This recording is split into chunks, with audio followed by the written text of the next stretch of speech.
기도하시겠습니다. 하나님 감사드립니다. 우리에게 새 날을 주시고 또 주님을 예배할 수 있는 주님의 날을 허락해 주신 거 감사합니다. 하나님, 우리 매일매일의 삶이 또 하나님의 날이고 하나님을 예배하고 찬양하는 날이지만 또 오늘 특별히 주일로 또 주님을 찬양하며 예배합니다. 하나님, 우리의 찬양과 우리의 마음을 받아주시고 이 예배 가운데 하나님이 주인 되어 주시기를 간절히 기도합니다. 감사를 드리며 예수님의 이름으로 기도합니다. 아멘. 같이 찬양하겠습니다.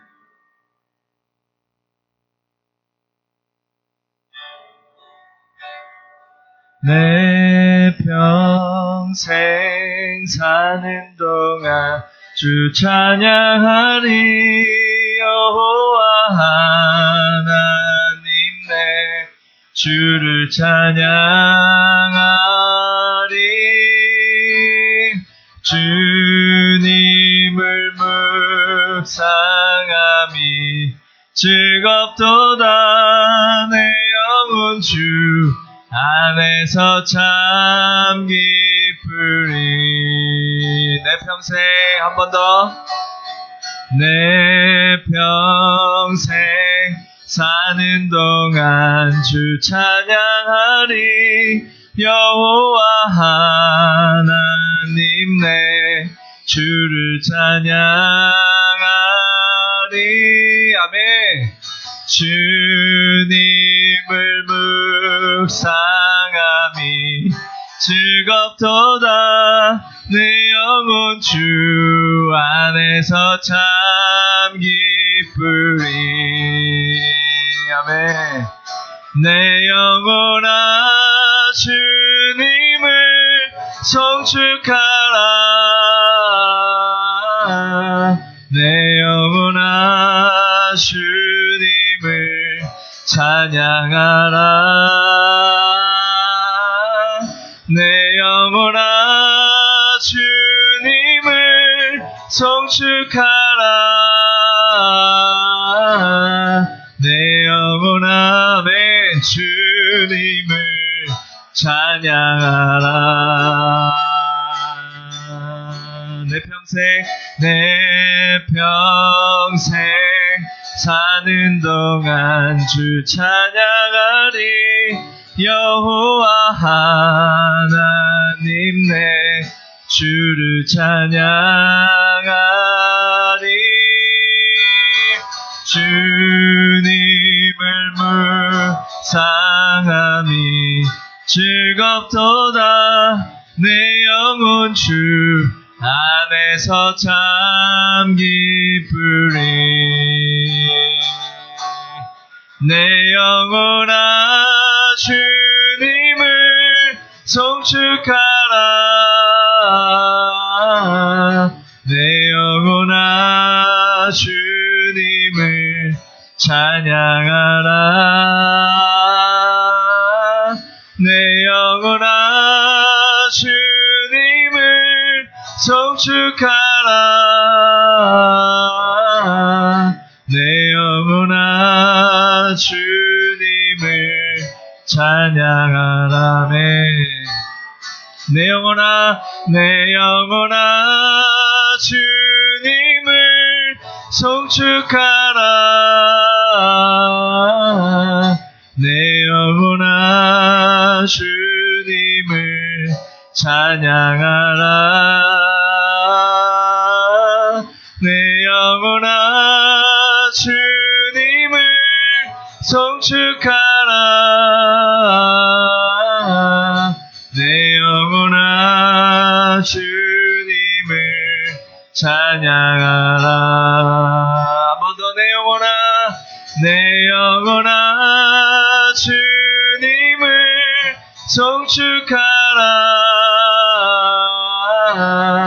내 영혼아 주님을 찬양하라.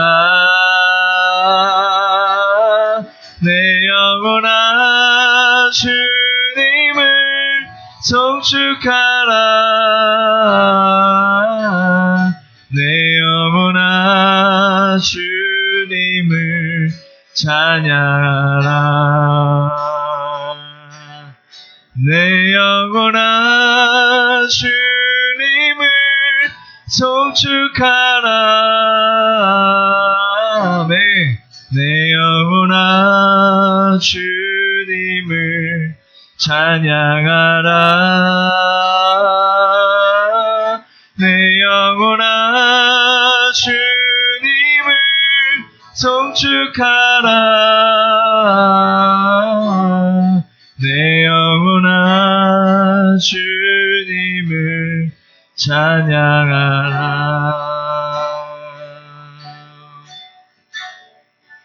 주의 도움 받고자 주 예수님께 빕니다. 그 구원 허락하시사 날 받으옵소서. 내 모습 이대로 주 받으옵소서.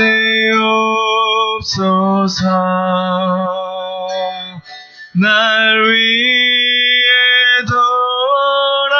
돌아가신 주 날 받으옵소서.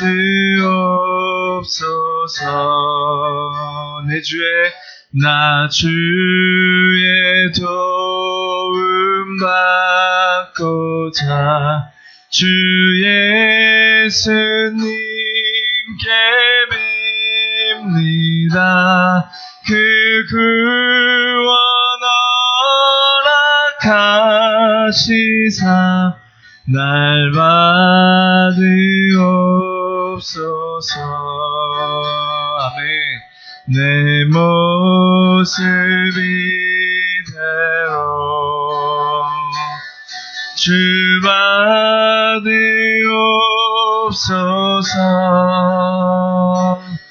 날 위해 돌아가신 주 날 받으옵소서. 아멘. 큰 죄에 빠져 영죽을 날 위해 피 흘렸으니 주 형상대로 빚으사 날 받으옵소서.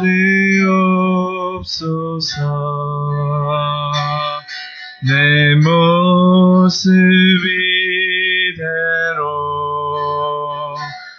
주 받으옵소서.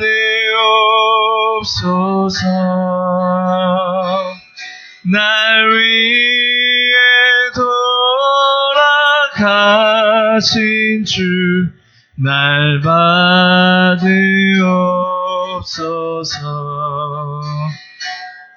내 힘과 결심 약하여 늘 깨어지기 쉬우니 주 이름으로 구원해 날 받으옵소서.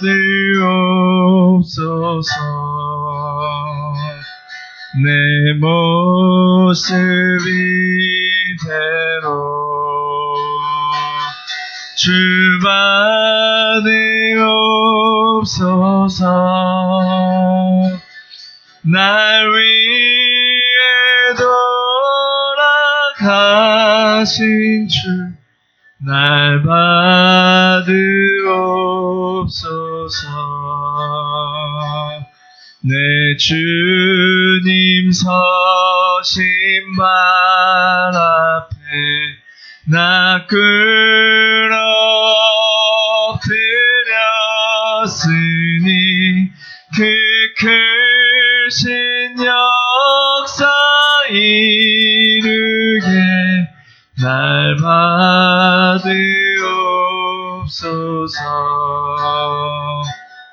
내 모습 이대로 주 받으옵소서.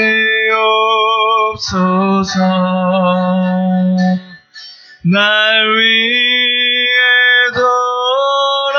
돌아가신 주 날 받으옵소서. 내 모습 이대로 내 모습 이대로 주 받으옵소서. 날 위해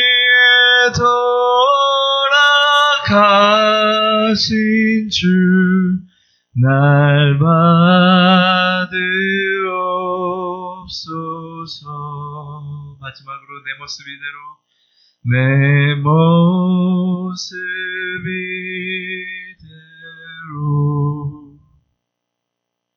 주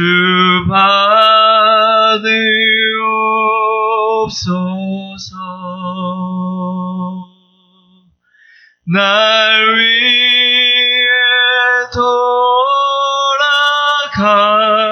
돌아가신 주 날 받으옵소서.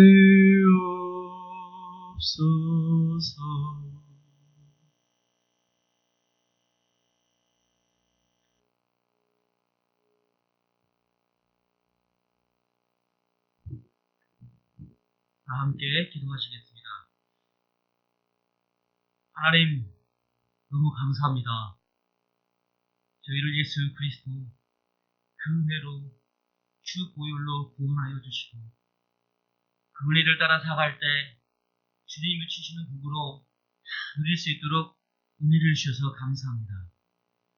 우리의 살아가는 것도 하나님의 은혜요, 이렇게 고백하는 것도 하나님의 은혜요, 찬양하는 것도 하나님의 은혜인 줄 믿습니다. 오직 은혜로만 살아가는 우리가 되길 소망하고 은혜 없이는 살 수 없는 우리가 되게 하여 주시옵소서. 하나님의 은혜가 너무나 간절해서 그 은혜에 다시금 젖어들고 싶어서 이 예배로 나왔습니다. 단 한 영혼도 실족하지 않도록 도와주시고 오직 은혜의 강가로 풍성히 젖어들 수 있도록 우리에게 또 다른 은혜를 내려주시옵소서.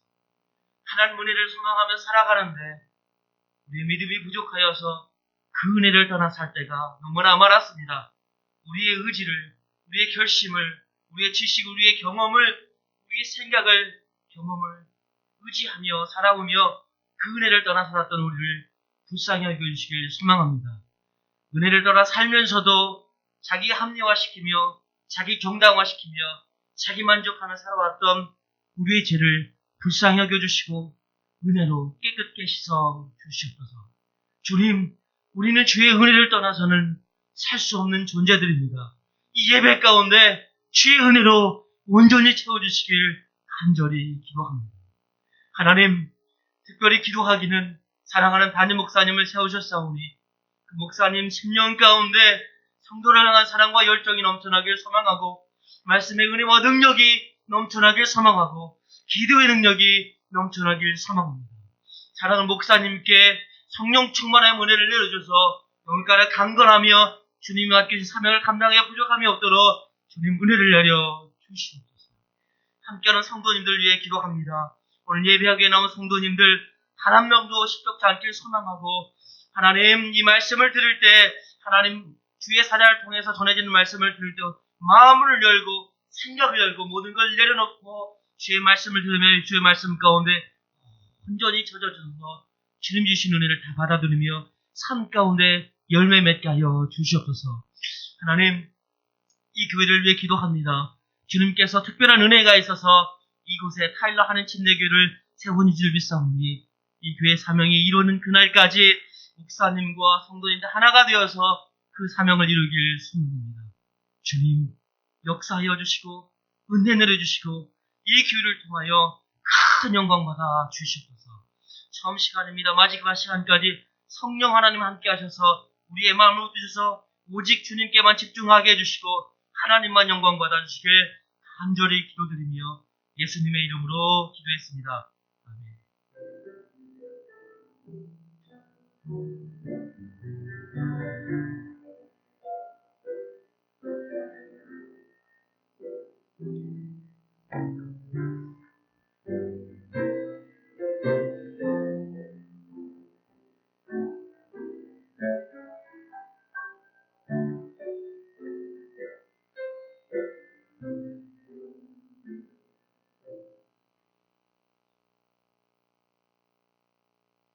이 시간에는 준비하신 예물 드리시겠습니다.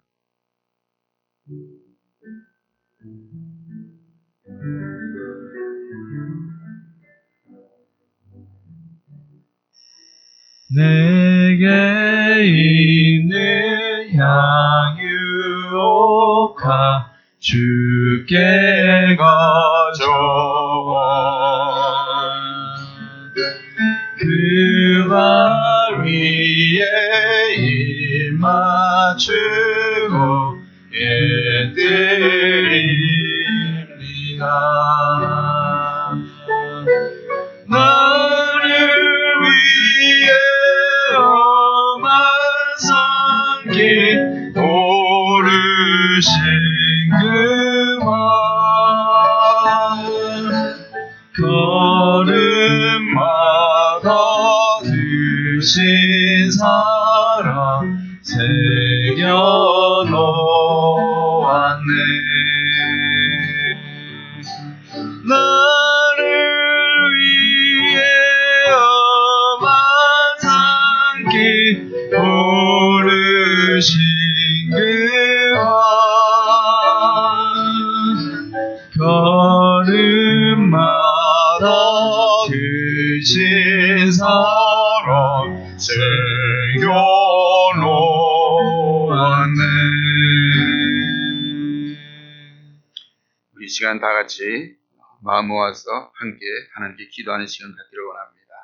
주께는 우리 시간 중보 기도할 때에 우리 미국과 한국에서 기도하는데 특별히 미국을 위해서는 우리 11월 달에 있는 우리 대선을 위해서 기도해 주시기 바랍니다.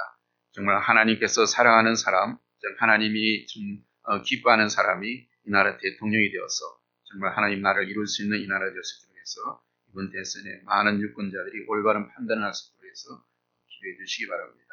한국을 위해서 기도할 때도 우리 한국에 여러 가지 참 어려운 가운데 있습니다.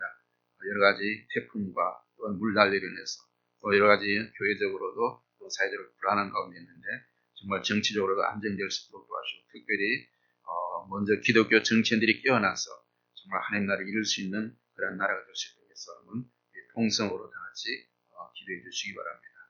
같이 기도하겠습니다. 사랑과 은혜가 많으신 아버지 하나님, 이 시간 주님께서 저희를 불러주시고 하나님의 그런 중보자로 세우셔서 함께 우리가 마음을 모아서 주님 앞에 기도할 수 있는 그런 은혜를 주심을 인하여 감사를 드립니다. 아버지 하나님께서 이 땅에 주님이셔 오셔서 우리를 위해서 죽으시고 우리에게 새로운 생명기를 준비해 놓으셨지만 이 땅에 많은 사람들이 주님이셔 그 생명기를 알지 못하고 아버지 주님을 배격하고 주님을 떠나가는 그런 가운데 있습니다. 아버지 특별히 코로나가 주님이여 창궐하는 이때에 아버지 많은 사람들이 고통 가운데 힘들어하지만 아버지 그들이 이름에도 불구하고 주님 앞에 들어오지 못하는 가운데 있습니다. 아버지 하나님께서 아버지 더 큰 심판을 주님에 피하기 위해서 아버지 계속해서 주님 경고이나 발설을 불고 있지만도 이 땅에는 많은 사람이 그렇지 못하는 가운데 있습니다. 이러한 주님께서 아버지 경고이나 파니 하나님 점으로 많은 사람을 주님이 잠자는 영혼들을 흔들어 깨울 수 있는 그런 영혼이 되어서 아버지 많은 사람이 주님 앞에 돌아오는 그런 기회가 될 수 있도록 은혜 베풀어 주시기를 원합니다. 아버지 특별히 미국 땅을 주님께서 기억해 주시고 하나님께서 세우신 나라입니다. 아버지 그러나 주님 너무나 세속화되어 있고 너무나 주님 도덕적으로 타락한 가운데 있습니다. 이 나라를 불쌍히 여기시고 긍휼히 여기셔서 이 나라 모든 사람들 주님 앞에 나와서 아버지 주님의 자비를 구하게 도와주시고 아버지 주님의 긍휼을 구할 수 있도록 도와주셔서 하나님의 은혜를 사모하면서 주님 앞에 나올 수 있도록 은혜 베풀어 주시기를 원합니다. 이제 11달 되면 주님이셔 이 나라의 새로운 대통령을 선출하는 그런 가운데 있습니다. 아버지 하나님이여 정말 이 나라의 민족을 주님께서 사랑하셔서 정말 하나님이 사랑하고 하나님이 기뻐하시고 하나님 앞에 합한 자가 주님 앞에 이 나라 대통령이 되어서 이 나라의 도덕적으로 타락하는 그것을 아버지 참으로 묶을 수 있게 도와주시고 아버지 멈출 수 있도록 도와주셔서 이 나라가 주님 앞에 바로 세워질 수 있도록 은혜 베풀어 주시기를 원합니다. 우리 저 대한민국을 주님 불쌍히 여주시기 원합니다. 아버지 여러 가지 주님이셔 아버지 재난이 겹쳐 있는 가운데 있습니다. 아버지 또 이런 주님이셔 아버지 코로나19로 인해서 아버지 교회가 주님이셔 통제를 받고 있고 많은 사람들이 국민적인 자유가 급되는 가운데 있습니다. 이러한 가운데서 이 코로나19의 하루속히 멈출 수 있게 도와주시고 아버지 또한 주님 한국에 있는 많은 기독교 정치인들이 깨어나서 주셔서 이러한 포괄법 참여금지법은 아멘 참으로 폐지될 수 있도록 도와주시고 아멘 참으로 남북한이 분단된 가운데서 아멘 대치된 가운데서 우리나라가 참으로 평화적으로 통일되게 하시고 아멘 참으로 한민족이 복음으로 하나 되어서 아멘 전세에 나서 주의 복음을 전할 수 있는 마지막 시기 마지막 때의 주의 복음으로 아멘 세계 영혼들을 숨길 수 있는 우리 한민족이 될 수 있도록 은혜 베풀어 주시기를 원합니다. 오늘 이 시간도 주님 앞에 나왔습니다. 하나님을 예배하기 위해서 나왔습니다. 하나님 앞에 주님 나와서 찬양 위에 나왔습니다. 아버지 하나님께서 아버지 우리의 심노나온 심령시한 사람을 하나님께서 일일이 만져주시고 아버지 터치해 주심을 통해서 아버지 그들의 마음속에 그런 여러 가지 힘들고 어려운 상황들 하나님께서 이제는 이 땅에 내려놓게 하시고 아버지 주님의 위로와 아버지 주님의 그런 주님의 평강 가운데서 아버지 세상으로 나갈 수 있도록 은혜 주시고 하나님의 큰 은혜를 체험할 수 있도록 은혜 베풀어 주시기를 아버지 간절히 바라곤 합니다. 오늘 찬양을 통해서 오늘 말씀을 통해서 하나님 그들에게 말씀하여 주셔서 이 땅에서 주의 말씀에서 승리하는 우리 모든 타교 성도들 될 수 있도록 은혜 베풀어 주시기를 간절히 바라곤 합니다. 이들이 주님 앞에 나올 때에 아버지 거저 나오지 않게 하시고 아버지 주님께 주신 많은 것 중에서 정성들을 준비한 성길마다 하나님께서 일일이 켜가해 주시고 아버지 그들의 삶 가운데서 아버지 이 땅에서 아버지처럼 풍성한 아버지 하나님의 은혜와 하나님의 능력으로 채우셔서 이 땅에서 아버지 그런 물질적인 소리에 당하지 않도록 주께서 아버지 도와주시기를 원합니다. 이 물질이 있어지는 곳마다 주의 영광이 나타나게 하여 주시옵소서. 예수 그리스도의 이름으로 기도드리옵나이다. 아멘.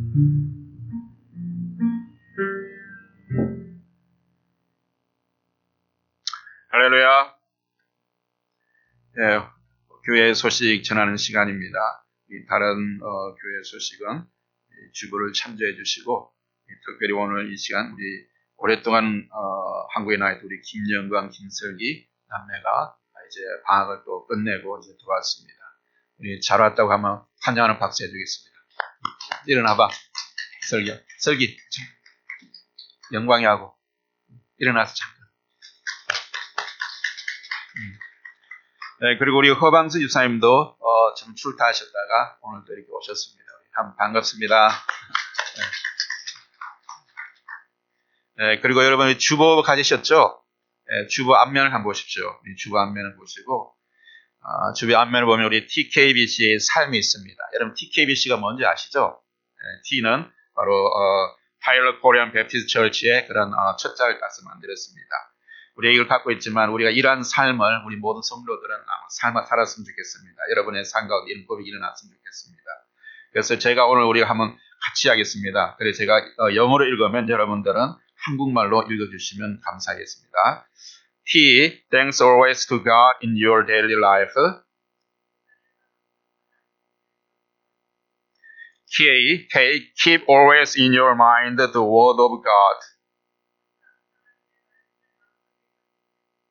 B. Believe in God in every circumstance. C. Confess Jesus as your Savior through in your daily life.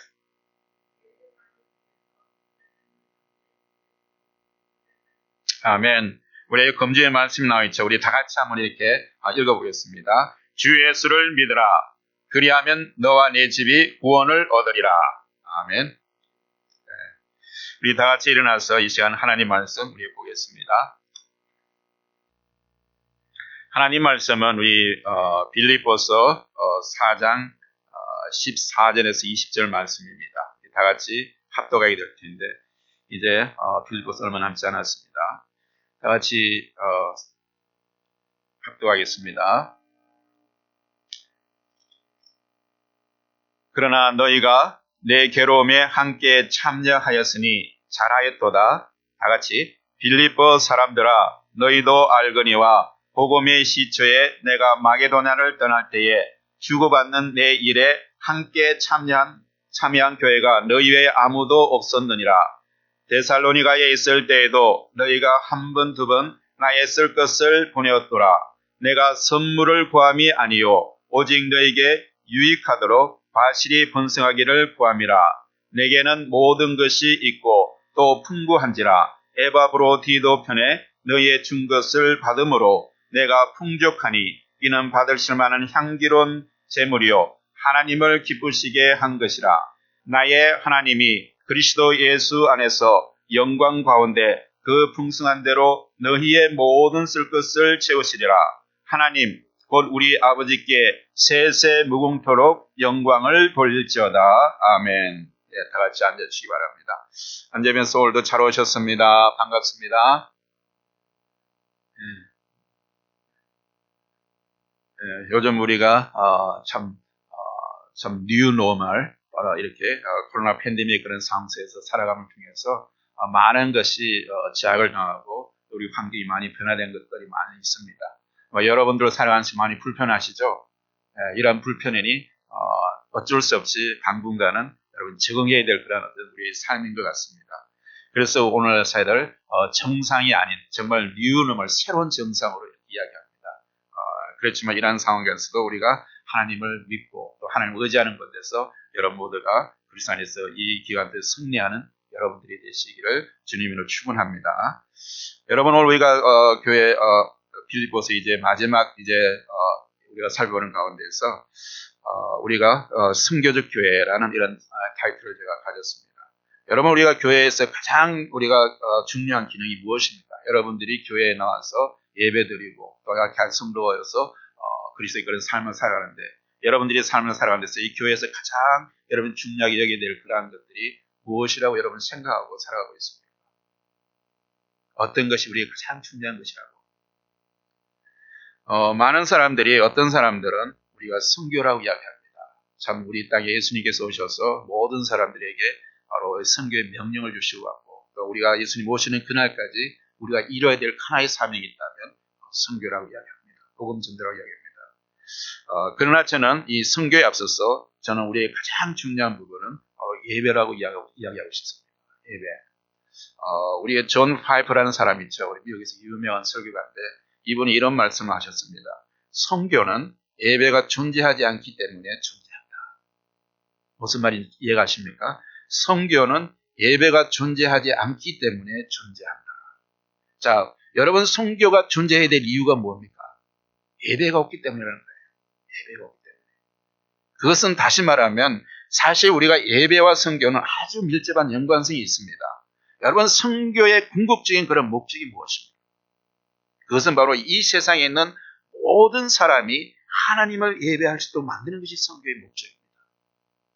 이 땅에 많은 사람들이 정말 하나님을 알지도 못하고 예배하지도 않기 때문에 바로 선교라는 것이 존재하는 거예요. 가서 복음 전할 이유가 있는 거예요. 이 땅에 많은 사람들이 하나님을 예배하고 있다면 선교라는 것이 있을 필요가 없겠죠. 그래서 오늘 우리 가장 중요한 것은 바로 이 선교의 궁극적인 목적은 이 세상의 모든 사람이 하나님을 예배할 수 있게 하는 것이다. 그렇기 때문에 선교는 무엇이나 하나님을 알지 못하는 사람들이 하나님께 예배드리도록 만드는 것이 선교예요. 아직까지 세상에 하나님을 알지 못하는 사람들에게 그들에게 하나님을 예배할 수 있도록 만들기 위해서 오늘 많은 선교사들이 외국에 와서 문화가 다르고 언어가 다르고 하셔서 그들이 와서 하나님을 증거하는 거예요. 하나님을 예배할 수 있도록 만들기 위해서. 그래서 예배를 통해서 하나님의 영광을 돌리기 위해서 바로 이 땅에 무엇이 되어서 바로 그것이 바로 교회입니다. 교회가 이 땅에 태어지는 것입니다. 여러분 이 교회는 어떻게 이 땅에 세워지고 있습니까? 여러분 예수님께서 구약의 예언대로 제 가운데 있는 인류를 구원하기 위해서 십자가에 죽으시고 3일 후에 부활하셨습니다. 부활하신 후 이제 40일을 이 땅에 계시면서 예수님은 자신의 부활을 통해서 많은 사람들을 만났습니다. 그리고 자신이 바로 죽으면서 살아났고 부활하셨다는 걸 사람들에게 증명했습니다.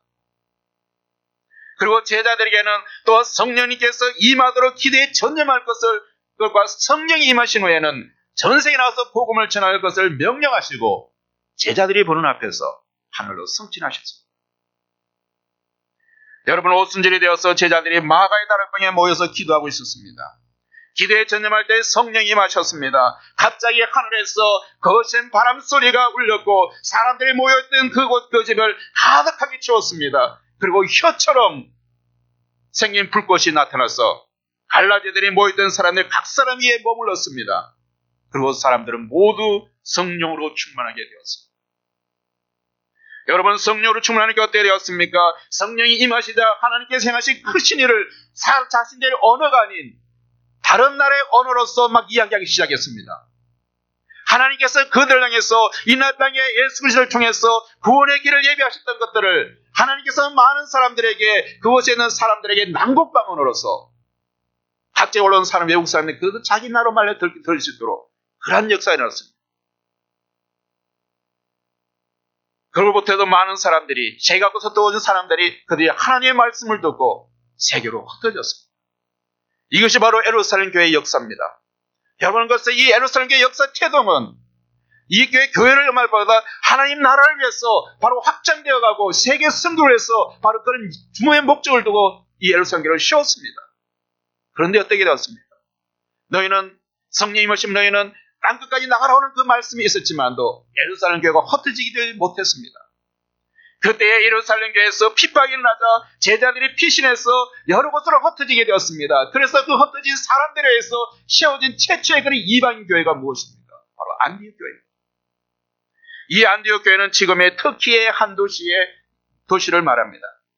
여러분, 사도행전 11장과 13장에 보면 안디옥 교회의 시작과 사역이 나옵니다. 이곳은 앞으로 이방 성교의 전쟁 기지로서 중요한 역할을 하게 됩니다. 안디옥 교회를 통해서 바울이 이방 선교의 본격적인 그런 시작이 시작되고 있습니다. 이 안디옥 교회에서 파송된 선교사 바울은 이제 그 외에 여러 곳을 다니면서 교회를 개척해야 됩니다. 그래서 성령의 어떤 강건하심을 해서 이 아시아로 가려고 여러 가지 이야기했으나 바울이 아시아로 가지 못합니다. 가려고 했지만 계속 했지만 뭔가 모르게 길이 막히게 됩니다. 그래서 아시아로 막히는 그 가운데서 오늘 한상교의 꿈을 통해서 마게도냐로 건너오라는 그런 환상을 보고 바로 이 바울이 이것이 성령의 강건하심을 하시면서 마게도냐로 건너게 됩니다. 그리고 그때 최초로 세워진 바로 유럽 교회, 그것이 바로 빌립보 교회. 이래서 빌립보 교회는 유럽의 최초로 세운 교회이자 사도 바울이 2차 전도 여행 때 세운 교회였습니다. 사도 바울이 쓰는 이 빌립보 교회는 매우 의미 있는 그런 곳이었습니다. 여러분, 이 빌립보 교회에 대해서 탄생에서 사도 60년 보면 나오죠. 어떻게 세웠냐 그 역사는 여러분 몇 번 이야기된 여러분 아실 겁니다. 그같이 바울의 의미는 이 사건이 많이 있었던 곳인만큼 빌립보 교인들은 신앙 또한 좋은 모범이 되는 그런 가운데 있었습니다. 비록 적은 수로 모였으나, 비록 적은 수로 시작했으나 열심히 주를 섬기며 성도들과 서로 봉사하며 자신들이 궁핍한 가운데서도 바울의 사역을 돕기 위해서 수출의 성경을 보내기 시작했습니다. 여러분, 이 빌립보 교회는 정말 그렇게 부자 교회가 아니었습니다. 정말 가난한 그런 사람들이 모인 교회였습니다. 이방 교회고.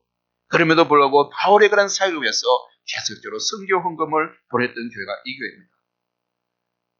그리고 언제나 나눔과 헌신이 넘쳤고 감사가 가득한 그런 교회였습니다. 오늘 우리는 오늘 본문의 말씀을 통해서 나온 빌립보 교회의 모습을 통해서 우리가 배울 수 있는 건강하고 선교적 교회의 그런 모범에 대해서 우리가 한번 알아보기를 원합니다. 여러분, 이 빌립보 교회는 어떤 교회였을까요? 첫째 보니까 우리는 함께 참여하는 그 교회였습니다. 함께 참여하는 교회. 먼저 오늘 본문 15절 후반부를 보면 이렇게 나와 있습니다. 빌립보 사람들아, 너희도 알거니와 복음의 시초에 내가 마게도냐를 떠날 때에 주고받는 내 일에 참여한 교회가 너희 외에는 아무도 없었느니라. 이제 바울이 빌립보에서 또 빌립보에서 마게도냐 여러 곳을 다니면서 교회를 개척했습니다. 그리고 마게도냐 진을 떠날 때에 이 빌립보에 와서 바로 주고받는 일에, 바로 이런 바울을 돕는 그런 일에 바로 여러 교회가 있었지만도 바로 빌립보 교회가 그 일에 참여했다는 겁니다. 현대인 성경은 이렇게 이야기하고 있습니다. 빌립보 교회 여러분, 여러분도 아는 바와 같이 내가 복음을 전파된 초기에 마게도냐를 떠날 때 주고받는 일로 나에게 협력한 교회는 여러분밖에 없습니다. NIV에서는 했죠. When I set out from Macedonia, not one church shared with me in the matter of giving and receiving except you only. 여러분이 참여한다는 이 말을 헬라어에서는 바로 승고인의 산테스라고 이야기합니다. 승고인의 산테스. 발음이 잘 안 되죠. 여러분 방언이 한번 따라해 보겠습니다. 승고인의 산테스. 예, 확실히 방언은 힘들죠. 자, 근데 이 승고인의 산테는 이 헬라어가 바로 내용은 같지만 각기 다른 말로 여러 가지로 번역되어 있습니다. 여기서 참여한다는 말은 아래와 같이 각기 다르게 번역했습니다. 그러므로 선교적 교회로서 참여한다는 것은 첫째, 우리가 현장의 선교사를 이해하는 것으로 우리가 알 수 있습니다. First, it is to understand the missionary who is in the field. 사도 바울은 거룩한 자존심이 있었습니다. 사도 바울이 어떤 사람이었습니까? 굉장한 자존심이 있는 사람이었습니다. 그래서 어떤 어려움 속에서도 당당했습니다. 본문 바로 앞에 나오는 11절 말씀처럼 그는 어떤 형편에서든지 자족했고 11절 말씀처럼 배고픔과 풍부에도 일체의 비결을 배우고 실천했고, 그리고 13절 말씀처럼 주님 안에서 어떤 어려움도 극복할 수 있다는 믿음의 그런 사람이었습니다. 그처럼 사도 바울은 아무리 어려워도 그 어려움을 내색하지 않고 항상 기뻐하며 살았지만 사실 그의 상황은 어떻습니까? 차가운 로마 감옥에서 지내면서 얼마나 힘들었겠습니까? 그 마음과 형편을 빌립보 교인들이 알아주었다는 겁니다. 그래서 그들은 바울 사도가 저렇게 기뻐하니까 아무렇지도 않고 그렇게 말을 하니까 그대로 놔두자 이렇게 한 것이 아니라 그들의 상황을 살피고 그들의 형편을 살펴서 바로 알아서 그들을 도와주고 도와줬다는 겁니다. 그 기뻐하는 이면에는 어려운 형편을 알아주고 사도 바울의 옥중수발을 하도록 누구를 보냈습니까? 에바브로디도 집사를 보내고 그 편에 바로 그가 쓸 수 있는 선교 헌금도 보냈습니다. 여러분, 말도 다르고 문화가 다른 곳에서 복음 전하기 위해 나가 있는 우리 선교사님들, 현장의 선교사는 일일이 요청할 수 없는 많은 어려움들이 있습니다. 여러 가지 선교 현장에 일어나는 얼마나 많은 일이 일어나겠습니까? 그런 일어나는 모든 그런 일들을 갖다가 어떻게 사사건 모르게 말할 수 있는 곳이 있겠습니까? 말할 수 없는 그런 여러 가지 어려운 원상들이 있겠죠. 그리고 어려움이 있다고 하나 교회나 선교 본부에 다 요청할 수 있는 것은 아닙니다. 저희도 처음 선교소로 필리핀에 가서 도시에서 언어 공부를 마치고 섬으로 들어갔습니다. 그 섬에 갔을 때서는 많은 한국 사람이 없었습니다. 그때 2살 때 선교에 함께 간 큰딸이 5살이 되었을 때 저희 선교 본부에서 저희 딸의 한국어 선생님을 보내주었습니다. 그래서 그 선생님이 저희 집에 1년을 살면서 저희 딸에게 한국어를 가르쳐 주었습니다. 그것이 저희들은 큰 위로가 되었습니다. 더욱더 선교사에게 더 집중할 수 있었습니다. 교회가 선교사들의 형편을 알아주는 것으로부터 교회와 선교사는 서로 하나가 되는 협력의 모두가 일어나는 겁니다. 오늘 본문에서도 선교사의 형편을 알아준 빌립보 교회에 대해서 사도 바울이 어떻게 평가합니까? 이렇게 평가합니다. 본문 14절에 보니까 그러나 너희가 내 괴로움에 함께 참여하였으니 뭐라 그랬죠? 잘하였도다. 잘하였도다.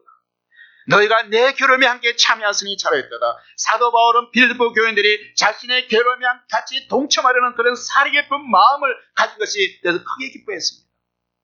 그런 마음을 갖게 됐다는 거예요.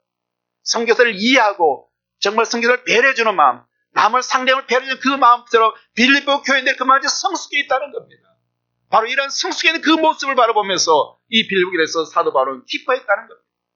그에게 단지 선교비를 보냈던 그것에 대한 기쁨이 아니라 그런 마음을 가질 수 있도록 성숙해 있는 그분들의 모습을 보면서 기뻐했다는 겁니다. 여러분, 우리가 좋은 인간관계를 가지려면 남의 형편과 사정과 처지를 알아주는 사람이 될 때 가능할 수 있습니다. 어떻게 그러면 그런 것을 알 수 있을까요? 먼저 관심이 필요합니다. 여러분, 관심이 있을 때 그 사람에 대해서 집중하게 되고 그 사람에 대해서 더 알게 되는 겁니다. 관심이 있으면 또 그 사람에 대해서 기도하게 됩니다. 기도할 때 여러분이 기도할 때에 교회에 무엇이 필요하고 선교사들이 무엇이 필요한지 하나님께서 여러분에게 기도 중에 말씀해 주실 것입니다. 그리고 하나님께서 말씀해 주시는 그 필요를 채워보려고 여러분 스스로도 노력해 봐야 됩니다. 그것이 바로 교회와 선교사에게 얼마만큼 큰 힘이 되는지 여러분 모를 것입니다. 특히 이 구절에서 함께 참여한다는 말은 행동하는 믿음을 요청하고 있습니다. 우리는 믿음을 오해하지 말아야 됩니다. 행동이 없는 믿음은 죽은 믿음입니다. 말만 있는 믿음은, 행함이 없는 믿음은 죽은 믿음을 이야기했습니다. 그래서 참여한다는 두 번째 사역은 무엇입니까? 의미는 무엇입니까? 둘째로 선교사역을 실제적으로 돕는 것입니다. Secondly, it is to help in missionary work. 이 구절을 쉬운 성경에서는 이렇게 번역했습니다. 한국에도 많은 성경 번역본이 있습니다. 그 중에서 아가페에서 나온 쉬운 번역본에 이렇게 표현되어 있습니다. 여러분, 내가 처음 그곳에 복음을 전할 때를 기억해 보십시오. 기억하고 있을 것입니다. 마게도냐를 떠날 때 내게 도움을 준 교회는 여러분 빌립보 교회 사람들 뿐이었습니다. 여러분, 바울이 마게도냐에 사역을 떠날 때 도움을 준 교인들은 빌립보 교회뿐이라고 했습니다. 여러분, 당시에 마게도냐는 빌립보 교회만 있는 것이 아니었습니다. 사도 바울이 마게도냐에 가서 세운 교회들이 여러 교회가 있었습니다. 바울이 지중해를 건너서 유럽에 최초로 세운 빌립보 교회에 베레아 교회가 있었고, 그리고 데살로니가 교회가 있었습니다. 이것이 바로 마게도냐 교회였습니다. 근데 이 많은 교회 중에서 이 바울이 이제 마게도냐를 떠날 때에 바로 바울을 걱정해주고 그게 순경을 준 것은 빌립보 교회뿐이었다. 여러분 14절에 보니까 이런 말씀이 있어요. 아가페스 성경 보니까 필요한 순간에, 그러나 필요한 순간에 여러분이 도와주어 정말 고마웠으라고 번역했습니다. 필요한 순간에. 여러분, 우리는 선교사들을 도와야만 합니다. 그러나 가장 중요한 것은 가장 필요한 그 순간에 도움을 준다면 얼마나 좋겠습니까? 여러분, 한 가지로 여러분 10억을 가진 사람에게 여러분이 1000만을 도와주는 것과 며칠을 굶주린 배고픈 사람에게 정성스러운 한 끼의 식사를 대접하는 것이 어느 것이 가치가 있을 것 같습니다. 여러분, 돈이라는 것은, 우리가 가진 돈이라는 것은 필요에 의해서 그 가치가 증폭됩니다. 여러분이 작은 정성이 어떤 사람에는 생명을 사는 귀한 것이 될 수가 있습니다. 많은 것을 드리지 않을더라도 여러분의 작은 정성이 어떤 사람에게는 그것이 생명을 살리는 일에 쓰임받을 수 있다는 겁니다. 그와 같이 여러분이 부담 없는 적은 액수일지라도 선교 현장에서는 한 영혼을 구원하는 귀한 것이 된다는 겁니다. 필요한 곳에 이 필요할 때 돈은 가치가 증폭되는 겁니다. 많은 교회들이 선교 헌금을 따로하고 있습니다. 그래서 저희 교회도 헌금 봉투에 선교 헌금 명목이 있습니다. 그런데 이제까지 많은 사람들이 그것을 보지 못했는지 거의 선교 헌금은 하지 않습니다. 앞으로 우리 교회도 영혼구를 해서 기도하면서 자원해서 꾸준히 선교 헌금 하시는 분들이 더 늘어나기를 소망합니다. 그리고 이 선교 헌금은 따로 관리되어지며 오직 선교를 위해서만 사용될 수 있도록 해야만 할 것입니다. 그리고 앞으로 우리 교회에서도 우리 교회에 맞는 선교 정책을 세워서 선교하는 일에 우리 교회의 모든 역량과 에너지를 집중하기를 원합니다. 이것이 바로 하나님이 원하시는 일이기 때문에 선교 현장에서는 뜻하지 않은 많은 일들이 일어나고 그리고 많은 피로들이 생깁니다. 이러한 선교 현장의 피로를 아는 것은 먼저 관심이라고 했습니다. 관심이 있을 때 기도하게 되어지고 기도하게 될 때 현장과 소통하게 되는 겁니다. 그래서 함께 참여한다는 세 번째 의미는 셋째는 선교 현장과 소통을 나누는 것입니다. Third, it is that communicate and share with the mission field. 다시 한번 헬라 순고인어 산테스를 보겠습니다. 한번 따라하겠습니다. 순고인어 산테스. 자, 이 순고인의 산테스라는 말을 영어 킹 제임스 버전은 이렇게 번역했습니다. Now ye Philippians know also that in the beginning of the gospel, when I departed from Macedonia, no church communicated with me as concerning giving and receiving, but ye only. 바로 이 참여단을 커뮤니케이터라고 이렇게 번역했습니다. 여러분이 킹 제임스 보니까 이 킹 커뮤니케이터라는 것은 바로 소통과 나눔의 의미가 있습니다. 커뮤니케이터라는 것은 의사소통에는 소통하고 나눈다는 의미가 있습니다. 그래서 킹 제임스 버전은 14절을 보면 notwithstanding ye have well done that ye did communicate with my affliction. 뭘 나눈다는 거죠? 뭘 소통한다는 거죠? 바로 사도바울이 나했던 그런 고통을 함께 나누고 함께 시원한다. 빌립보 교인들이 바울의 고통을 함께 나눴다고 합니다. 여러분, 상대방의 고통을 함께 나누기 위해서는 먼저 우리가 소통을 해야 됩니다. 선교 현장과 교회가 소통이 되어야만 됩니다. 이러한 소통을 위해서 선교사들은 뭘 합니까? 선교 현장 이야기와 활동 생활을 담은 기도 편지를 후원자들에게 보냅니다. 그리고 후원교회들은 이러한 기도 편지를 통해서 선교 현장의 필요를 알고 함께 기도하고 후원하게 되는 겁니다. 그래서 어떤 교회들은 선교사들의 사역복을 기다리기도 합니다. 그러다가 조급한 교회들은 선교사들이 선교 기도 편지를 잘 보내지 않으면 선교를 중단해버립니다. 그래서 거꾸로 어떤 선교사들은 기도 편지 쓰는 것에 굉장히 많이 시간을 할애하고 매달리게 됩니다. 그래서 기도 편지를 자주 보내는 선교사들은 어떻게 보면 확실히 바로 선교 후원도 많이 되는 것도 보았습니다. 그러나 여러분, 선교사들이 기도 편지 쓰는 것에 매달린다는 그것도 올바른 것이 아닙니다. 그렇다고 기도 편지를 아주 안 쓰는 것도 문제가 있는 것이죠. 그래서 저희들이 선교 훈련을 받을 때나 저희들이 선교 후보자를 훈련할 때 가르칠 때는 적어도 3개월에 한 번 정도 후원자들과 소통하라, 기도 편지를 쓰라고 이야기했습니다. 선교는 교회와 선교사의 협력이 중요합니다. 그래서 참여하는 엄매의 네 번째는 바로 동반자 관계가 되는 것입니다. 동반자 관계. First, it is to become a partnership. 헬라 승고인어 산테스를 헬라 성경에 보면 헬라 성경에 이 단어 바로 밑에 영어로 이렇게 직역해 놓았습니다. Having partnership. Having partnership. 선교의 파트너가 되라는 겁니다. 여러분, 선교의 3대 요소는 바로 교회와 선교사, 그리고 선교 현장의 사람들이 모였을 때 이 선교가 일어납니다. 선교사가 있어야 되고, 교회가 있어야 되고, 그리고 선교 현장이 있어야 됩니다. 여기서 선교의 주체는 바로 교회가 되어야 됩니다. 물론 선교 주체는 하나님이시지만 하나님께서 이 땅의 교회와 선교사들을 통해서 하나님 나라가 확장될 수 있도록 만드는 것입니다. 그런 관점에서 주님께서는 주신 지상 명령을 교회를 통해서 이루어지는 것입니다. 교회가 주체가 되어서 선교사를 발굴하고 훈련하고 파송하는, 그리고 그 사를 계속 진행될 수 있도록 돕는 것이 바로 교회가 할 일입니다. 선교는 바로 교회를 통해서 되어지는 거야 됩니다. 그러나 이것이 원칙이지만 실제로 교회라는 것은 굉장히 총천형입니다. 모든 것을 아우르기 때문에 바로 이러한 한 분야의 선교사를 발굴하고 훈련하는 것에 전문적인 사역에서 교회가 그만한 역량을 발휘할 수 있는 것이 못 됩니다. 그래서 선교단체라는 것이 생겨서 바로 이런 그 전문적인 일을 바로 교회의 보조에서 도와주는 역할을 하는 것이 바로 선교단체입니다. 교회가 그 일을 할 수 있도록 바로 선교사를 훈련하고 전문적으로 칼에서 할 수 있도록, 그러나 상관관계 이것이 서로 조화롭게 바로 연결되어서 함께 파트너십을 가질 때 바로 선교는 잘 진행이 된다는 것입니다. 그러므로 교회와 선교사의 관계가 서로 하나가 되는 동반자의 관계가 되어야 합니다. 교회가 파송한 선교사, 교회가 해야 될 사역을 하는 것입니다. 그렇기 때문에 교회가 해야 될 일을 선교사가 가서 하는 것입니다. 그래서 우리가 어떤 때는 한국에서 선교사를 와서 할 때 어떤 사람 교회에서 참 그 선교비 후원하는 데 있어서 굉장히 주눅된 사람, 그럴 필요가 없는 거예요. 왜냐하면 교회가 해야 될 일을 그들이 하고 있기 때문에. 그러다 교회는 그 선교 주는 것 때문에 그냥 우위에서 그냥 군림하려고 하는 그런 자세를 가지면 되지 않습니다.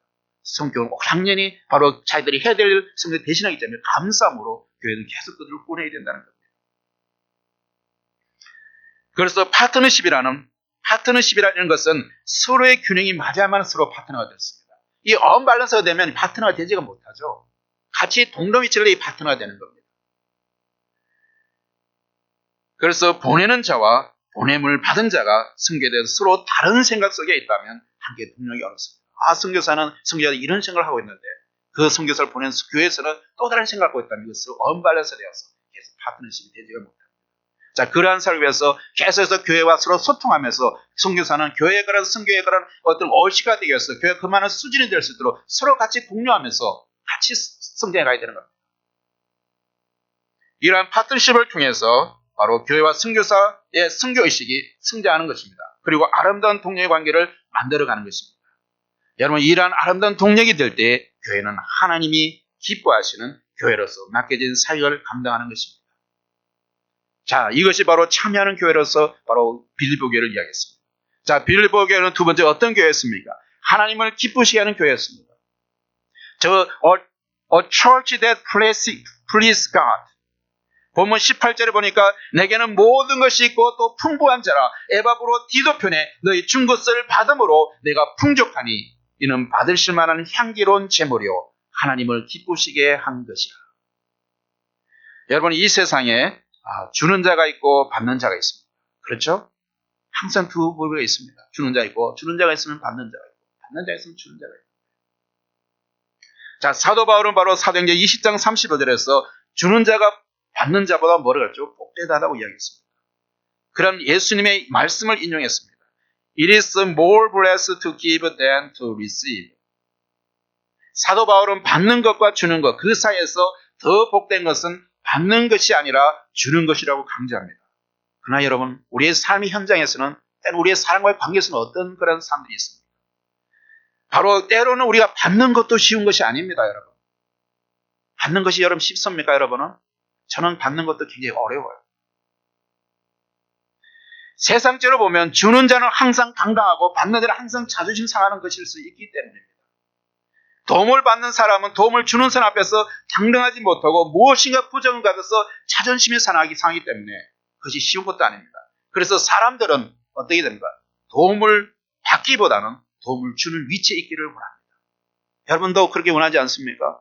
여러분도 스스로 도움을 받는 위치에 있기를 원하십니까? 아니면 내가 다른 사람의 풍조에 도와주는 그런 위치에 있기를 원하십니까? 다 여러분 다 도와주는 위치에 있기를 바랍니다. 그런데 사도 바울은 어떻습니까?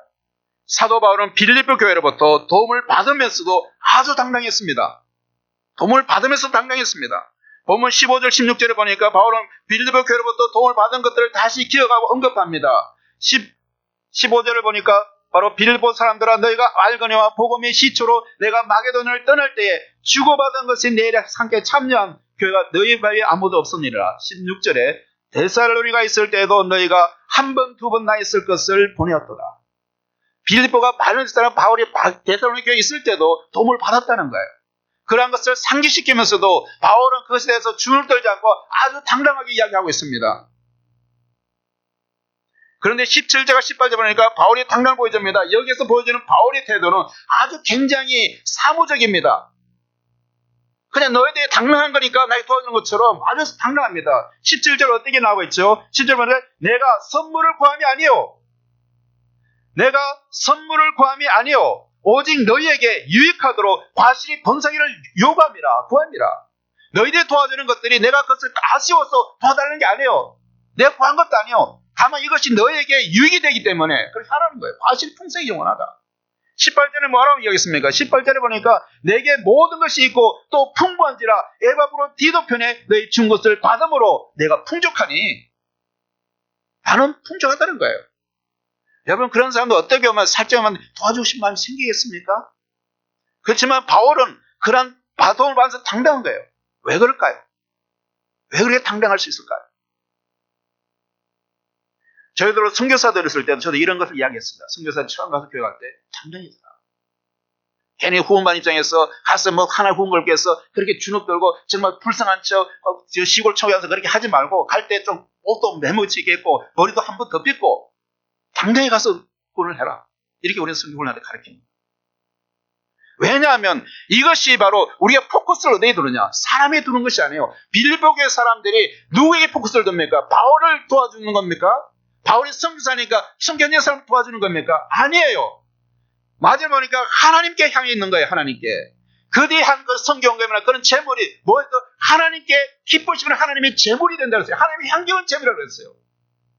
그렇기 때문에 우리의 포커스가 우리가 선교원하고 돕는 것이 사람의 하나 선교 현대에 있는 것이 아니라 하나님의 일이기 때문에 우리의 포커스를 하나님께 둔다면 우리가 당당해질 필요도 없고 선교 현장에 있는 선교사들이 선교 후원을 반대해서 주눅들 필요가 없는 거예요. 왜냐하면 그것은 함께 합니다. 하나님의 일이기 때문에.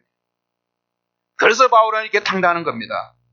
17절 보니까 내가 선물 구하면 아니고 18절 보니까 바로 이렇게 계속 이유를 말했죠. 그러면서 18절 후반절에 그 이유를 말하고 있습니다. 뭐라고 했죠? 이는 받으실 만한 향기로운 재물이요. 그리고 하나님을 기쁘시게 한 것이다. 무엇입니까? 빌립보 교회 사람들이 선교 헌금을 하는 것이 바울을 기쁘게 하기 위해서 보낸 것입니까? 아니면 선교 현장에 사람들이 불쌍하고 참고 위해서 그 사람들을 보낸 것입니까? 여러분 선교의 동기가 그런 것에서 시작된다면 그것은 잘못된 겁니다. 그것은 바로 선교의 동기가 될 수는 없는 거예요. 우리가 하나님을 위해서 선교를 한다는 것은 빌립보에 있는 사람, 현재 있는 사람뿐만 아니라 하나님이 바로 우리의 선교의 동기가 되는 거예요. 하나님께서 나를 사랑해 주셨고 나를 보내주기 때문에 그 사랑이 얼마나 감사하기 때문에 그 사랑을 받아서 정말 이게 주한 영혼들을 위해서 나가는 거예요. 그 하나님의 사랑이 없다면 우리는 선교를 계속 지속할 수가 없습니다. 그것이 바로 선교 올바른 동기가 되는 거예요. 여러분들이 선교 현장에 있는 사람을 도울 때 바로 그것이 선자인 사람이 불쌍해서가 아니라 바로 하나님을 나라를 사랑하기 때문에 그 하나님께서 그 영혼들을 불쌍히기 때문에 그 하나님의 심장을 가지고 합니다. 그것이 바로 선교의 동기가 되는 겁니다. 다시 말하면 빌립보 교회가 보내는 헌금은 하나님을 기쁘시게 하는 재물이라는 것입니다. 여기에서 우리는 선교의 동기를 생각해 보아야 됩니다. 우리가 보내는 선교헌금이 선교사를 위한 것입니까? 아니면 현재 불쌍한 사람을 위한 것입니까? 만약에 우리가 잘못된 선교의 동기에서 시작된다면 우리는 올바른 결과를 가져올 수가 없습니다. 우리가 만약 선교헌금을 한다면 그것은 현재의 선교사와 다른 그 어떤 것도 아닌 하나님께 들어지는 것입니다. 보내는 자나 보냄을 받은 자나 주는 자나 받는 자나 모두가 하나님의 일을 하는 것입니다. 그리고 많이 가진 자로서 남을 돕는 자도 지혜가 필요합니다. 여러분 자기의 가진 것을 잘못 사용하면 자신이 가진 것이 다른 사람에게 상처가 될 수 있고 또한 그것이 잘못되어 자신의 어휘를 드러내고 공동체의 질서를 무너뜨리는 그런 위험이 있습니다. 여러분, 우리가 가진 이것이 내가 열심히 노력해서 버는 것보다도 정말 궁극적으로는 하나님께서 나에게 주셨다는 우리의 재물이라는 그런 소유의식을 하나님께 둔다면 여러분이 가진 그 재물을 여러분 스스로 이렇게 잘 이렇게 쓸 수가 없습니다. 그것을 잘 매니지 못하고 청기 관리해서 해야 되는 겁니다. 이것이 잘못 사용됐을 때 다른 사람에게 상처를 준다면, 그리고 교회의 어떤 여러 질서를 헛되어 버린다면 그것은 잘못 사용되는 것이죠. 우리는 자신에게 주어진 부가 하나님께로 왔다는 물질관으로 하나님의 영광을 위해서 사용되어야 됩니다. 그래서 저희 교회는 다른 사람들을 정말 돕기를 원하는 사람들을 위해서 지정헌금이라는 것이 있습니다. 자신이 기도하는 중에 정말 우리 교회 어떤 사람 내가 돕기를 원하는 사람을 지정해서 헌금하면 교회에서는 그 사람이 그대로 전달해 줍니다. 그렇게 되면 자신의 이름은 숨겨지고 주님의 교회가 그 일을 대신함으로써 도움을 받는 사람은 하나님께 영광을 돌리게 되는 것입니다. 그리고 이것은 바로 성경적인 방법입니다. 여러분, 초대교회 보면, 사도행전을 보면 초대교회에서는 그 당시에 많은 사람들이 구제하기 위해서 자신이 직접 그들을 도운 것이 아니라, 자기가 재물을 자기가 나가서 도와준 것이 아니라 자기가 가진 재물을 갖다 다 팔아서 교회에다 바치고 교회 사도되게 앞에 내놓았습니다. 그러면 교회는 어떻습니까? 교회는 그 일을 위해서 집사를 선택해서 집사들이 바로 그 사람들을 구제하는 일에 쓸 수 만들어요. 그것이 바로 성경적인 방법이에요. 내가 다른 사람을 돕는 것이 아니라, 그렇게 되면 도움을 받는 사람은 교회에서 도움을 받기 때문에 하나님께 영광을 돌려요. 그것이 교회가 하는 일이에요. 그런데 그걸 교회를 빼놓고 자기가 한다면 그것은 사람과 어떤 사람의 관계 속에서 굉장히 힘들어지는 관계가 됩니다. 그러면 바로 그러므로 우리가 가진 모든 것이 하나님께로부터 왔다는 신앙의식이 있어야 합니다. 그래서 자신이 가진 것으로 선교와 구제로 기꺼이 드릴 수 있을 때에 우리는 우리의 삶에서 진정으로 하나님을 향한 예배가 됩니다. 그리고 하나님께 영광을 받으시는 것입니다. 이것이 바로 성도에 마땅한 삶입니다. 우리는 우리 모두가 이런 삶에 스스로 자원해서 도전하는 그런 삶을 사시기 바랍니다. 그리고 세 번째로 하나님께서 바로 이 빌립보 교회는 어떤 교회였습니까? 하나님께서 채우시는 교회였습니다. 하나님께서 채우시는 교회. The church that God fills. 우리의 소유권을 주님께 맡기고 사는 사람들이 모인 공동체를 하나님께서는 채우십니다. 하나님께서 채우시는 거예요. 19절 말씀을 보겠습니다. 19절 말씀을 주님과 같이 읽어보겠습니다. 자, 19절 같이. 나의 하나님이 그리스도 예수 안에서 영광 가운데 그 풍성한 대로 너희 모든 쓸 것을 채우시리라. 여러분, 미국에 난 위대한 설교자 체프만은 바로 빌립보서 4장 19절을 이렇게 묘사했습니다. 이것은 바로 하나님의 백지수표다. 하나님의 백지수표다. 오늘 본문은 먼저 축복의 근원을 가르쳐주고 있습니다. 여기 축복의 근원은 무엇입니까? 사람답게 사는 삶의 시작은, 참된 행복의 시작은 바로 하나님을 나의 하나님으로 섬기는 것입니다. 그것이 바로 축복의 근원이에요. 하나님을 나의 하나님으로 섬기는 것. 그런데 이 나의 하나님은 어떻게 하고 계십니까? 너희 모든 쓸 것을 채우시라고 말씀하고 있습니다. 이 하나님께서 우리 모든 쓸 것을 채워주신다는 겁니다. 제한된 축복이 아닙니다. 모든 쓸 것을 채우신다는 거예요. 하나님은 미리 필요한 만큼 주시는 분이 아닙니다. 하나님 미리 주시는 분이 아니라 미리 주셔서 그것을 나눠서 하면 더욱 좋았을 것 같지만 하나님 그렇게 하시지 않았어요. 하나님은 우리가 쓰는 만큼 채워주시는 분이십니다. 썩어 난 빈자리를 채워주는 것이 바로 이것이 바로 채운다는 의미입니다. 채운다는 의미가 빈자리를. 이스라엘 백성들이 가나안 행을 출발할 때 미리 양식을 준비해 주시지 않았습니다. 농사를 지을 수 없는 그런 상황에서도 꼭 필요한 때 필요한 만큼 하나님께서 공급해 주셨습니다. 그날 거두게 하셨습니다. 그리고는 약속하신 가나안 땅에 들어간 이후로 그 땅에 수산을 먹게 되었을 때에, 바로 그때 곡식을 심어 추수하게 되었을 때에 그 다음날부터 만나가 끊어졌습니다. 여러분, 우물물의 위치를 한번 생각해보면 체험의 원리가 쉽게 해야 될 것입니다. 여러분, 우물물은 쓰는 만큼 채워집니다. 여러분 경험하시면 우물물은 계속 퍼내면 우리가 쓰면 쓰는 만큼 또 채워져요. 우리가 쓰지 않는 데에서 우물이 넘치지 않습니다. 여러분, 우리가 쓰지 않는 데 우물이 계속 넘쳐 흘러나는 게 아니에요. 우리가 쓰지 않아도 우물은 그대로 있고 우리가 쓴 만큼 우물은 또 그대로 이렇게 채워지는 겁니다. 그것이 바로 체험의 원리입니다. 어느 때는 고여있는 물은 더러워지고 점점 물이 맑아집니다. 하나님은 우리에게 채우시기를 원하시고 복을 주시기를 원하시지만 때로 우리의 그릇이 너무 작기 때문에 적은 믿음으로 큰 축복을 감당하지 못하게 됩니다. 때로는 우리의 그릇이 깨끗하지 못하기 때문에 다른 것들을 차 있어서 주님이 채워줄 수 없을 때도 있습니다. 그렇다면 어떤 사람에게 이러한 체험의 축복이 임합니까? 어떤 사람에게? 많은 사람들이 이 빌립보서 4장 19절 말씀을 똑 떼어내서 하나님께서 우리 모든 걸 채우신다는 그런 것 포커를 맞추고 설교를 합니다. 쉽게 말하면 빌립보서 4장 13절처럼 내가 있는 주능처럼 모든 걸 할 수 있다 이렇게 하지만 그러나 전후 차후 문명을 떠나서 살펴봐야 된다는 것입니다. 여기서 보면 어떤 사람에게 이 구절을 되었습니까? 여기서 너희 쓸 것이라고 말씀하셨습니다. 여기서 너희는 누구를 가리키고 있습니까? 누구를 가리키고 있죠? 바로 빌립보 교회입니다. 자, 그렇다면 빌립보 성도들을 통해서 너희 쓸 것을 채우신다 했는데 그렇다면 왜 빌립보 교회에게 하나님께서 채우시게 말씀하셨습니까? 16절을 보면 데살로니가에 있을 때에 너희도 한 번 더 나의 쓸 것을 보냈다고 이야기하고 있습니다. 바로 이 빌립보는 어떤 교회였습니까? 계속 하나님 나라를 위해서 자기의 쓸 것, 사도 바울이 쓸 것, 순교를 계속 열심히 하고 있는 그런 교회였어요. 계속 하나님 나라를 위해서 자기가 이것을 쓰고 있는 그런 교회였어요. 그래서 그들이 쓴 것만큼 하나님께서 채워주시겠다는 겁니다. 그들이 쓴 것만큼. 다시 말하면 자신이 가진 것으로 하나님 나라 확장을 해서 하나님께 드렸다는 것이면 드릴 때에 하나님께 드린 만큼 바로 계속 채워준다는 겁니다. 여러분 오늘 우리도 자신을 가진 것을 가지고 성교와 구제에 사용될 때 여러분이 쓴 만큼 하나님께서 계속 채워주실 겁니다. 내가 그저 있는 거 채워지는 것이 아니라 내가 열심으로 성교를 위해서 내가 가진 것을 드리고 성교에 헌신할 때 하나님 그만큼 하나님께서 여러분들이 채우시는 겁니다. 그래서 많은 사람들이 성교하는 교회는 부흥한다. 이것이 틀린 말은 아니에요. 그만큼 열정을 하나님 그것을 채워주시는 거예요. 그만큼. 우리 타일러 교회가 영혼구원을 위해서 이 사회의 가난한 사람들을 위해서 자신의 물질을 차원에서 기꺼이 드림을 통해서 하나님이 채우심을 경험하시는 여러분이 되시기를 바랍니다.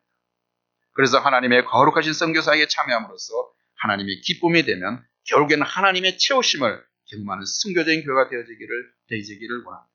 이러한 선교적 공동체 안에서 이 세계의 영혼뿐만 아니라 세계의 영혼을 섬기는 것을 바로 주님의 채우심을 경험하는 여러분들이 되어서 이런 하나님의 뜻이 앞에서 세계적인 그런 영혼들을 섬기는 그런 사역이 넓혀지는 우리 선교적 그런 교회가 될 수 있도록 여러분 계속 기도해 주시기 바랍니다. 함께 기도하겠습니다. 아버지 하나님, 저희들을 영적인 잠에서 깨워주시옵소서. 이 시대를 분별하며 이 시대의 사명을 깨닫게 하여 주시옵소서. 더 큰 심판이 오기 전에, 큰 환란이 오기 전에 한 영혼이라도 더 구원하시기 원하는 하나님의 경고의 나퍼서를 듣게 하시옵소서. 그리고 아직도 잠자는 자를 흔들어 깨울 수 있는 복음의 대우가 되게 하여 주시옵소서. 이적의 영혼들을 구원하여 주시옵소서. 이적의 모든 사람들이 타일교회 성도들 통해서 주의 복음을 듣게 하시고 그래서 많은 사람들이 주님 앞에 들어와서 구원받는 이런 주님 구원의 영 앞에 방주가 될 수 있도록 은혜 베풀어 주시기를 원합니다. 우리 교회 모든 성도들 그 마음속에서 하나님이 함께 해주심을 통해서 하나님이 주신 그런 복음의 그런 열정이 솟아날 수 있게 도와주시고 이런 복음 열정을 통해서 항상 예배하는 자로서 주님 앞에 설 수 있게 도와주셔서 예배가 성공함을 통해서 그들의 인생이 성공하는 우리 모든 타일교 성도들이 될 수 있도록 은혜 베풀어 주시기를 간절히 바라고나며 예수 그리스도의 이름으로 기도드리옵나이다. 이 시간에는 모두 자리에서 일어나셔서 지송영 찬양하시겠습니다. 주님 다시 오실 때까지 나는 이 길을 가리라.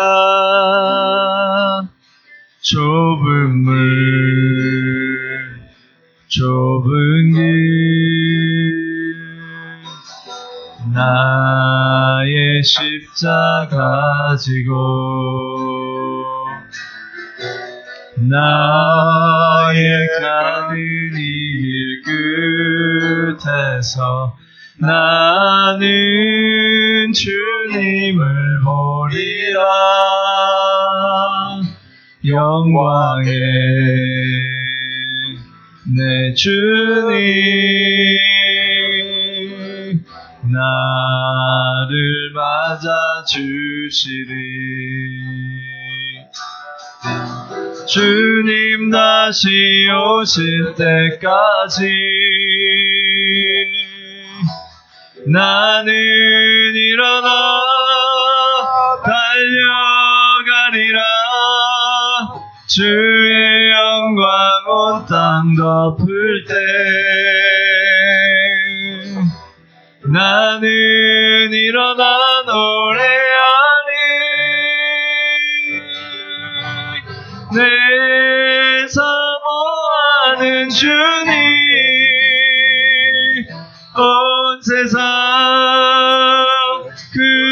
주시라. 내 사모하는 주님, 영광의 왕이시라.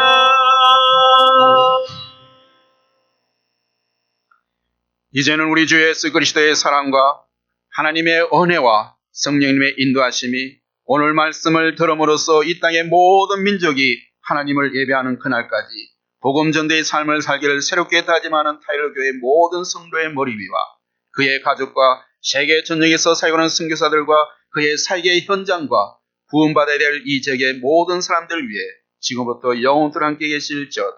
I bless all the people of the Tyler Church who newly dedicated to live the life of evangelism until the day when all the nations on this earth worship God. Now the love of our Lord Jesus Christ, the grace of God, and the guidance of the Holy Spirit will be with us forever and ever. Amen.